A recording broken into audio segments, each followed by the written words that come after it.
Jesus is this amazing teacher, and Matthew would have absolutely recognized it as a Jewish person. And he puts it in there, but he doesn't always say, look at what he's doing. He actually does do that a lot. Like, look at what Jesus is doing. He's fulfilling a prophecy. But other times, he'll just have Jesus say something, which, if you know, it triggers your memory. So like, for example, blessed are the poor in spirit. This is almost like a quote from Isaiah 57, which says that though God is high and exalted, he is near to the lowly of spirit and the brokenhearted, or the contrite and the lowly of spirit. And it speaks of humility before God, right? And then you go on, blessed are those who mourn. Well, it says in Isaiah 61 that when the Messiah comes, he will comfort those who mourn, and he will, give them beautiful headdress instead of ashes, the oil of gladness.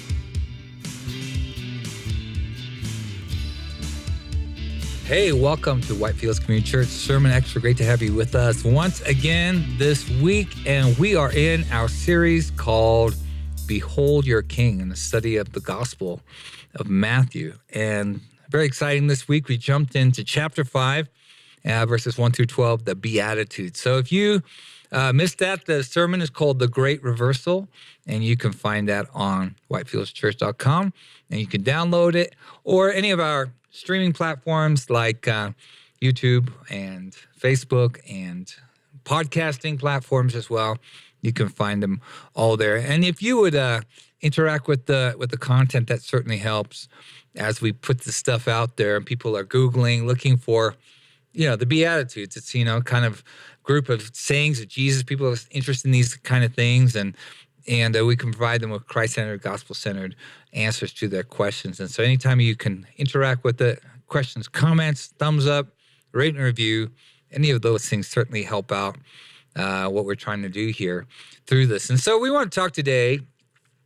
So one of the things that people come up with this particular thing is Matthew 5 and Luke chapter 6 have basically the same content, it seems, but there's quite a few discrepancies. And you find people trying to teach these, doing hermeneutical gymnastics to, harmonize these gospels, or you have people pointing out, well, hey, what's up here? Luke is saying something completely different to Matthew, and it's it's an opportunity for people to point out that this is completely unreliable and we shouldn't trust the Bible. And so let's just kind of talk about that. Matthew 5 and kind of Luke chapter 6. Yeah, so sometimes what you hear people say is that they'll say, the Bible is full of contradictions. I think that's a really funny one, because sometimes you can ask people, well, if it's so full of it, there's contradictions. I mean, if there are so many as you describe, could you give me some examples of them so that we can discuss them? And if you do that, oftentimes I almost never have somebody come back with them, but I have received, or heard about different ones that people might sometimes point to. And like one of them is that it says that in the book of Acts, it talks about how, or not the book of Acts, I'm sorry, but in one of the Gospels, it talks about how Judas hung himself from a tree. In another gospel, it says that Judas fell out of a tree and his guts spilled out. And it's like, well, that's a contradiction. Well, it's not a contradiction at all. I mean, he hung himself from a tree, and then at some point, his body fell down from the tree and his guts spilled out, right? So I love to hear people like try and tell me what the contradictions are in the Bible, because I don't believe that there are any. There are cases like this, though, where you have, like you said, the Sermon on the Mount has a lot of similarities to a sermon in Luke chapter 6, but there are some significant differences. And how do we explain those differences? Are those actually contradictions? Like the gospel writers just couldn't get their story straight. One guy thought he said these things, another guy thought he said these things. And so one example of this between these two is that it says in Matthew's gospel that Jesus went up on a mountain. This was a Sermon on the Mount. In Luke's gospel, it says that he came down from a mountain to a flat place and preached this sermon. Also in Matthew's gospel, he says famously, blessed are the poor in spirit. And in Luke's gospel, he says, blessed are you who are poor. And so is he talking about material poverty? Is he talking about being poor in spirit? How do we make sense of this? And really, the simple answer is this. I alluded to this on Sunday, but I want to say it explicitly. When Jesus traveled around through the villages of Galilee, as he went everywhere, as it says, teaching in their synagogues and proclaiming the gospel of the kingdom, he was teaching a lot of the same content as he went from village to village, but he would cater it or, I guess, make it a little bit different based on the audience. Maybe it was something specific he knew about the audience. Maybe it was the leading of the Holy Spirit as he spoke. But the point is that there would be some variations, as with any itinerant preacher, and especially one who preaches without notes, right? So you have a core of content that he would preach everywhere he went. And sometimes he would, take out that part, add another part. And that is to be expected, and it's definitely what happened. And that's how we make sense of these things, even the timeline of them. And I realize that Matthew and Luke, particularly Matthew, is not trying to give a strict chronology of events. But even still, they're portrayed as happening at very different times and in response to very different things. And you could even say that the purpose of the two sermons is different, even though they contain some of the same content. I hope that makes sense. What I'm trying to say is that every preacher does this. We recently went to Ukraine, and you, me, and Pastor Nate, we all preached messages that had been preached before. And yet we also catered them to our audience, right? So I changed some examples to make it fit with that audience and what I felt the Lord wanted to say to them. But a lot of the content had been used by me at other times in a different message. And that same thing happened with Jesus. And that's as simple as it is. Yeah, it reminds me, I think of, comedians today are always lamenting the fact they tell the joke once and then it makes it out on YouTube. And it's just all over the place, and now that the joke's out there, the punchline is gone. And Jesus didn't have, he told the sermon and then went out on YouTube and people were podcasting and things like that. He's moving from place to place to place and he's teaching the same content and, maybe not from notes, but from memory. There's so many different things. We see things through our Western minds. We're like, well, this is the way we think, but it's, that's a very, very different way they lived, Yeah. And another part of that is that, of course, he would want the people in each village to hear the same content, right? And like you said, they all had to be delivered in person, right? And so, of course, if that message is so important, well, sorry, you missed the show last night in Magdala. I guess you don't get to hear the gospel of the kingdom, right? Yeah, exactly. So yeah.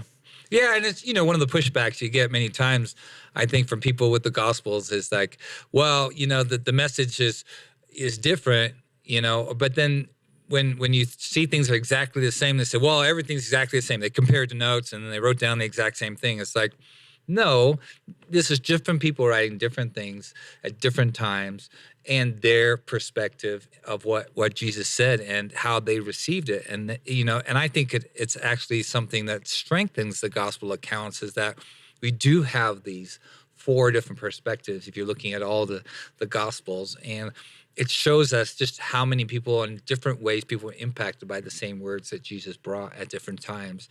And yet they harmonize so well across all of the message is the same, and some of the details might be different, but because they don't necessarily harmonize in the way we do, many people try and teach them or interpret them in different ways. And so maybe just talk about that for a little bit. A couple ways that come to my mind is maybe kind of a liberal way that people have interpreted the Beatitudes. You kind of think of, well, Jesus is a great teacher. He's like Buddha. He's like Confucius. Look at his great sayings. And they look at these and they take it out of the context of the whole gospel message. Or on the other side, maybe a legalistic way where we have to live up to these. This is a list of ways, that we need to live our lives to be good enough. What are some other ways you might have heard that people try to present them from the pulpit or try to explain them? Yeah. So one way I heard was somebody said the Beatitudes. And what that means is that these are the attitudes that you need to be, which, by the way, is completely wrong etymologically, meaning That's not what a beatitude is. As we talked about on Sunday, it comes from the Latin word beatus, which means happy. They're the happy sayings. They're not attitudes that you need to be. That's absolutely not what this is about. And some people portray them as virtues to be pursued. In other words, here's a laundry list, a checklist of things that you need to do more and do better. Be poor in spirit. Do, more and more, be meeker, hunger and thirst more, these kinds of things. He's primarily speaking this to people who were in those situations already.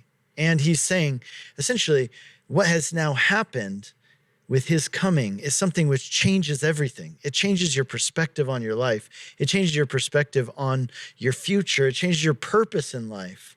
I mean, this is a profoundly, I guess, just mind-blowing, but also empowering series of statements that really shows the hope of the kingdom of heaven and the gospel.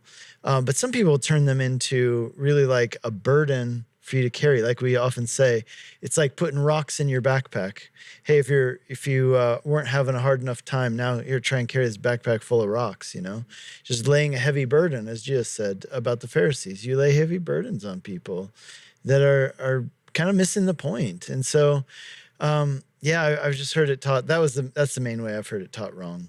But yeah, people often, or they'll just take these statements in isolation and completely devoid of their context within the Sermon on the Mount, which actually we're going to get to in our next message about what actually is the heart of the Sermon on the Mount. What is it communicating? Like, what is the thrust of the Sermon on the Mount? We'll get to that in this coming week. It's in Matthew 5, I think it's verse 20 for those who want to read ahead. But the point there is that, yeah, I mean, if you just take these things like blessed are the poor in spirit, well, what does that even mean? And how are they blessed? And, if you take it out of its context, you actually, in my opinion, on the one hand, you lose the meaning. On the other hand, you also end up in a situation where it becomes like silly putty and you can form it into whatever shape you want. Yeah, no, that is something you want to kind of stay away from. I think, it's important to not take these out of their context, and we're going to look through all of that. And I thought something that was worth going through again is that on Sunday you mentioned that they are kind of a progression that's happening here, and it's it's a reversal of the great reversal. It's a reversal of a mindset that we're supposed to have, and I thought it's just worthwhile just maybe to bring that back up again. Yeah, and so I'll explain what it is, but let me say this first. This is not something new or novel to me at all, or even modern interpretations of this. It goes all the way back to the early church fathers who looked at the Beatitudes and said, look at the progression of thought. So going back to Augustine, John Chrysostom, going back to, and in our recent times, Martin Lloyd-Jones famously taught them this way, and they've been taught this way by Chuck Smith, of course. And so anyway, it goes like this, that if you look at this, it's saying blessed, first of all, the step to true blessedness, true happiness is to, first of all, come to terms with your spiritual poverty, that you're spiritually bankrupt. Again, it's not something to pursue as much as it's something to acknowledge. You are, apart from God, spiritually impoverished. And then to mourn over that and to say, the way that this world is, on the one hand, is bad, and I mourn over it. I think that's a human thing to do. I don't think that takes, again, not something to be pursued, something to acknowledge. We are all people who mourn the condition of this world. I don't think there's a single person in the world who doesn't mourn the condition of this broken world. But then you must go further and say, it isn't just that the world is broken. It's that I am broken. I am a person. It's not just that the world needs to become better. It's that I am a person who's fallen short of God's glory. And to mourn over the brokenness in the world and the brokenness which we experience as beings in this world and as human beings. And turning to Jesus through repentance, which of course he called us to in response to the coming of the kingdom, that's how we will receive the comfort that can only come from forgiveness and the grace of God. And then meekness, right? Meekness is what? It's submission. It's power under control. So we've acknowledged our spiritual poverty. We've mourned over the condition of not just the world, but ourselves. And then we submit ourselves to God. and bring all that we are under his leadership and obedience to him. Then to hunger and thirst after righteousness. Righteousness oftentimes speaks of justice, but that word is also used of truth, right? Those three words are used kind of interchangeably, if you will: justice, righteousness, and truth. Obviously, righteousness is rightness. It's the way that things are supposed to be. Justice is the opposite of injustice. But also that word righteousness, it's used in the Bible and in the Old Testament to speak of truth, right? So like in John 1, when it says that Jesus was full of grace and truth. Though that is the Greek, it's the Greek translation of the Hebrew term chesed ve'emet, which means faithfulness or grace and righteousness or truth. And so Jesus was full of grace and truth. God introduces himself in Exodus 34 and says that he's a God who's characterized by steadfastness, steadfast love, and faithfulness, hesed, and emet, which means truth, righteousness, and justice. And so not just that we pursue holiness, that's part of it, but also that we pursue God's truth, right? So now we're admitting our spiritual poverty. We are weeping over the condition of the world and of ourselves. We're then repenting, turning to the Lord, submitting ourselves to God, and then we're pursuing his truth, right? That's what we're all about here as a church as well, right? Pursuing God's truth through his word and that. And so, and then it goes beyond that, like we want to then show mercy to others as we've received mercy. And then it goes on, we become peacemakers, peace between God and men. That's what we're called to do as sons of God. And so, you can see this progression that takes place. It almost shows us like this progression of somebody starting out and moving down what we might call a discipleship pathway. Yeah. They're Sanctification, becoming, they're becoming a disciple of Jesus as they go through this, becoming pure of heart. God's working in our lives, sanctifying us. And so, that progression. And like I said, it's not something new with me. It's something Christians have been teaching for a very long time. Yeah, no, that's a great insight. And I think that's just certainly a great way to view this particular passage. And last thing before we go is that, something that's worth reminding, our audience as we're going through the book of Matthew is it's tied to the Old Testament. Now, Matthew is distinctly writing to the children of Israel, and so many of the elements are almost a commentary of what has gone before. And you brought up one of those with, of course, the servant songs and Isaiah. So we just want to kind of discuss a little bit of that before we go. Yeah, I didn't get into all of them. There are more ties between the Sermon on the Mount and the servant songs. But Jesus is this amazing teacher, and Matthew would have absolutely recognized it as a Jewish person. And he puts it in there, but he doesn't always say, look at what he's doing. He actually does do that a lot. Like, look at what Jesus is doing. He's fulfilling a prophecy. But other times, he'll just have Jesus say something, which, if you know, it triggers your memory. So like, for example, blessed are the poor in spirit.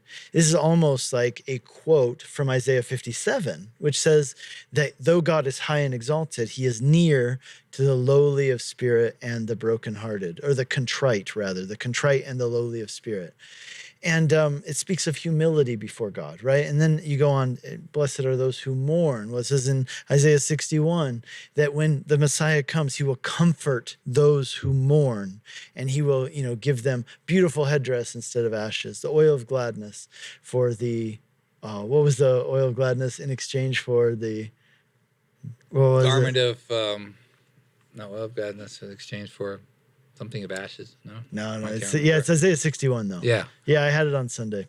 Okay, so then you could go on the next one, right? Like the meek, right? It's talking about submission of yourself to God.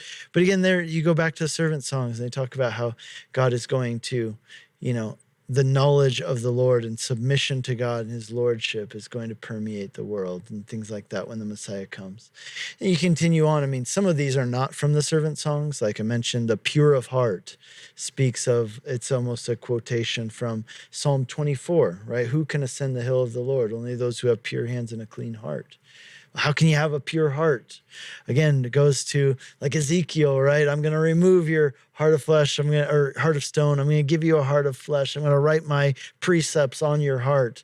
I mean, this is all about the new covenant. And Jesus is saying all those things from the Old Testament They're fulfilled in me and by me. My kingdom has come, and blessed are you, fortunate. Oh, how happy are you if you are part of my kingdom. If I am your king, it changes everything.